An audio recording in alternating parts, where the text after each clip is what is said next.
সুপ্রিয় দর্শক মন্ডলী, আজ 24শে জুন 2025 মঙ্গলবার 10ই আষাঢ়। জানাচ্ছি পত্রিকাগুলোর প্রধান প্রধান শিরোনাম। সর্বপ্রথম ইত্তেফাকের মেইন হেডিং, ঢাকা থেকে মধ্যপ্রাচ্যের সব ফ্লাইট বাতিল ঘোষণা। আরও থাকছে, ইসরায়েল ইরান যুদ্ধবিরতিতে সম্মত হয়েছেন ট্রাম্প।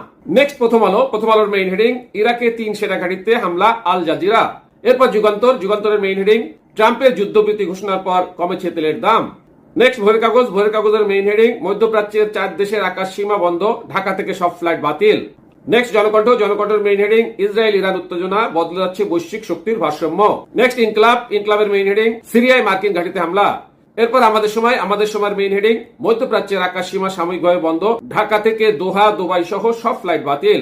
নেক্সট কালের কণ্ঠের মেইন হেডিং, ইসরায়েল হামলা বন্ধ করলে ইরানও হামলা করবে না, ইরানের পররাষ্ট্রমন্ত্রী। নেক্সট সমকালের মেইন হেডিং, ইসরায়েলে ফের ক্ষেপণাস্ত্র হামলা শুরু করেছে ইরান। এরপর জায়দিনের মেইন হেডিং, ইরাকের 3 সামরিক ঘাঁটি ও বাগদাদ বিমানবন্দরের পাশে হামলা। নেক্সট মানবজমিনের মেইন হেডিং, বেআইনি আগ্রাসন বন্ধ না হলে তেহরান থামবে না, যুদ্ধবিরতির কোনো চুক্তি হয়নি ইরান। নেক্সট বিবিসি নিউজের মেইন হেডিং, কাতারে মার্কিন ঘাঁটিতে ইরানি হামলা থেকে ট্রাম্পের যুদ্ধবিরতি ঘোষণা, রুদ্ধশ্বাস মধ্যরাতে যা ঘটল। সর্বশেষ আরটিভি নিউজের মেইন হেডিং, ইসির নিবন্ধন চায় 147টি দল। আল্লাহ হাফেজ।